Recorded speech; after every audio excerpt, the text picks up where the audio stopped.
Everyone, welcome once again in language skill class.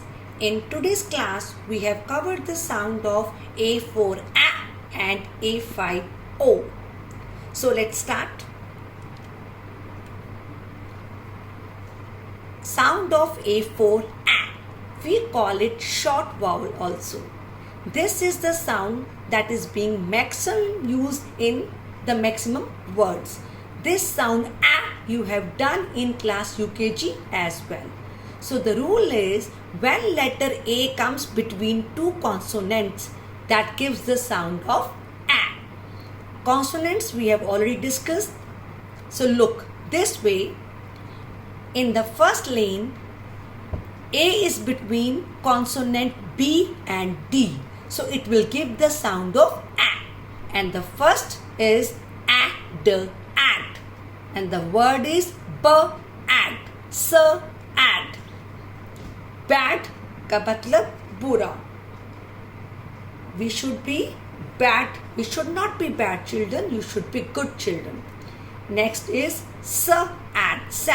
Sad का मतलब जब आप उदास हो जाते हो, आपका मूड खराब होता है. The opposite to sad is happy. Second line is ack. Bag.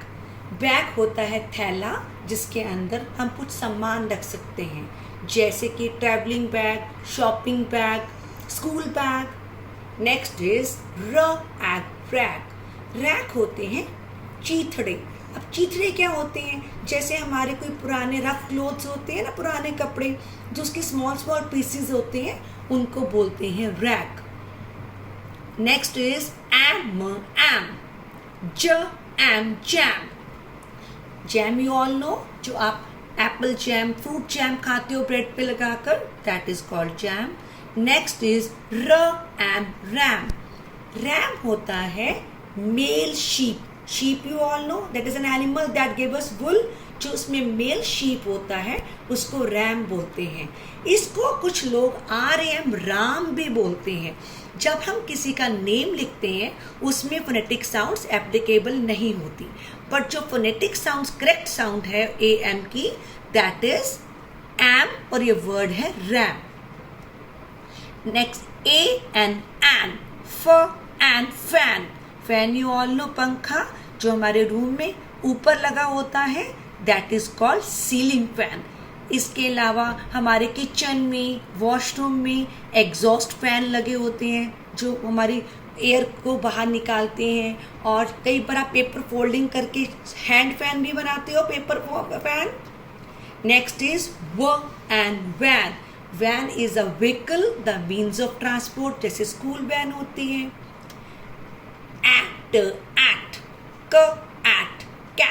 Cat you all know, it's an animal जो म्याऊं म्याऊं करता है. नेक्स्ट इज हैट जो राउंड इन शेप होता है, एक्स्ट्रा फ्लैप लगा होता है जो आप अपने हेड पे पहनते हो.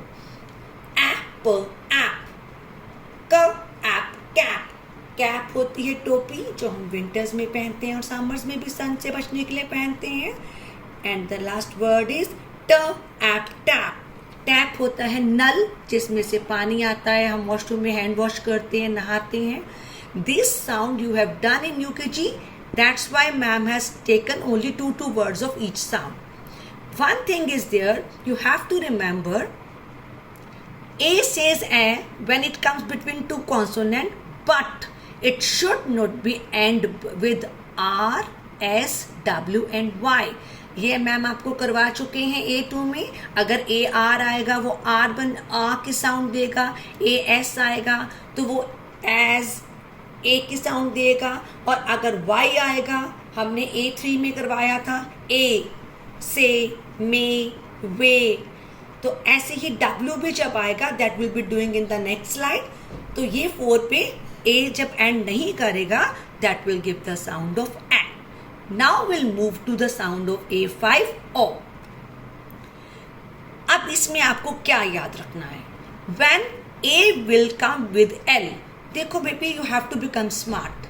If whenever any new word of English will come in front of you, आप चेक करोगे इस A के बाद आसपास क्या है. अगर A के साथ L है you have to be a smart child. बोलो अरे ये तो ओ बन गया, तो ए एल क्या बन जाता है, O. The first word is also. Also, also का मतलब होता है भी। जैसे कि आपने मार्केट जाना है, पापा जा रहे हैं, आपको बोलना होता है ना पापा मैं भी जाऊंगा, आई विल ऑल्सो गो। इस तरह से आपको बोलना है। मैम आपको ये वर्ड इसलिए करवाते हैं so that you should use these words in routine. After all you have to converse in English. Second word is talk. Talk का मतलब बात करना। जब 2 या 3 लोग आपस में ज़्यादा लोग बात करते हैं, इंटरेक्ट करते हैं, उसे बोलते हैं टॉक। Next is walk. अब एल से पहले वाउल है, आपको बताया हुआ है मैम ने, एल की साउंड कट हो जाएगी, हाफ हो जाएगी। हम इसको वॉलक या टॉलक नहीं कहेंगे, will call it talk and walk. Walk का मतलब सैर करना। Next word is alter, er says alter. The word is alter. Alter का मतलब होता है जैसे सपोज आप कोई ड्रेस लेते हो तो उसकी आपको फिट ठीक नहीं होती, आप बोलते हो ना यहाँ से थोड़ा टाइट कर दो, स्लीव शॉर्ट कर दो, लेंथ कट कर दो, that is called alter.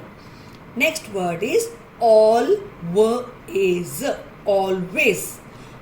Ma'am has told you S gives us 2 sound स एंड ज, यहाँ पे एस की साउंड ज है। ऑलवेज का मतलब होता है हमेशा।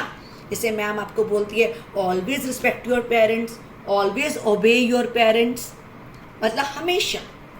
Next is already. ऑलरेडी का मतलब होता है कर चुका।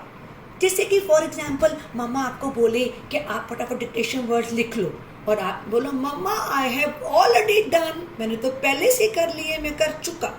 और नेक्स्ट वर्ड है ऑलमोस्ट।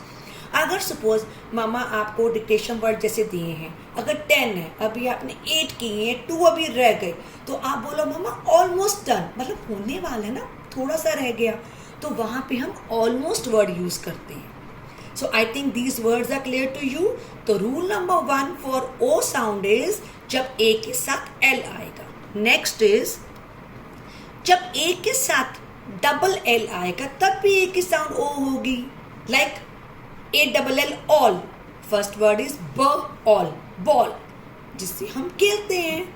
म ऑल मॉल, जहाँ हम शॉपिंग करने जाते हैं, हम गेम्स खेलने जाते हैं। और आई थिंक आजकल तो नहीं ना आप जा रहे ड्यू टू कोरोना। क ऑल कॉल।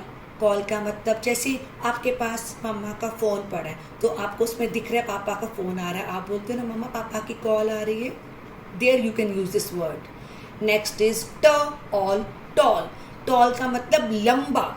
जैसे for example giraffe is a tall animal, और जिराफ की नेक बहुत टॉल होती है, लंबी होती है। वो ऑल वॉल। वॉल होती है दीवार, जैसे आपके रूम में 4 वॉल्स होती हैं और जो ऊपर होती है उसको सीलिंग कहते हैं, छत को सीलिंग और दीवार को बोलते हैं वॉल। फ ऑल फॉल। फॉल का मतलब गिर जाना। कई बार जैसे आपके हाथ से कुछ हैंकी नीचे गिर गया या आप खुद स्लिप होके फॉल हो जाते हो, फॉल का मतलब गिरना। Next is small. स्मॉल का मतलब छोटा। So rule number 1 AL says O, rule number 2 ALL says O, and one more, the last rule is AW. तभी मैम ने उस टाइम आपसे कहा था W पे वर्ड एंड नहीं होना चाहिए। If the word will be ending at AW, that will turn the sound into O. अब first word is O, saw. saw का मतलब देखा, मतलब सी का पास्ट है ये। जैसे आपने बोलना हो कल मैंने पार्क में एक पिजन देखा, तो आप बोलोगे I saw a pigeon in park yesterday. ल और लॉ। लॉ होते हैं रूल्स जो गवर्नमेंट बनाती है, कानून कहते हैं हिंदी में। र और रॉ। रॉ का मतलब कच्चा।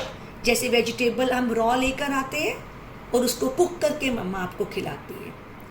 ज और जॉ। जॉ होता है हमारा डेंट, जिसमें हमारे टीथ मुंह के अंदर है। एक हमारा अपर जॉ है, एक लोअर जॉ है। इसको हिंदी में बोलते हैं जबाड़ा। नेक्स्ट इज ल ऑन लॉन। लॉन होता है जैसे आपके बाहर ग्रास लगा होता है ना, घास, आपके गार्डन में, घर में, पार्क में, that is called lawn. Draw. Draw का मतलब जैसे कुछ भी आप पेंसिल से या कलर से ड्रॉ करते हो, आपकी ड्राइंग मैम कहती है draw a circle, draw a slipping line, triangle, that way. Last is straw. जब आप जूस पीते हो, फ्रूटी पीते हो, उसके अंदर जो आपको पता है कुछ बच्चे उसको पाइप बोलते हैं, but now you are smart children, you will call it straw. हमने पाइप नहीं बोलना, स्ट्रॉ बोलना है, जिससे हम फ्रूटी पीते हैं, जूस पीते हैं, प्लास्टिक की होती है, that is called straw. So clear, I have told you very clearly, rules आपके सामने हैं. So please now one more thing, this sheet is already there with you in your notebook. This sheet is stapled in UKG with the in the notebooks of the kids who are the old students. For new students, I'll be sending a sheet through WhatsApp. Parents can take out the printout and staple that on the language skill notebook. So look beta, in this sheet there are two words each of 5 sounds. Right. Ma'am ने आपको extra words इसलिए करवाए हैं so that you should, the concept should be clear to you, and आपको new words आए, ज़्यादा words आए, और you that can help to improve your vocabulary. So that's all about the A1 to A5. Today we are through with that. So thank you so much. Take care. See you in the next class. Keep revising.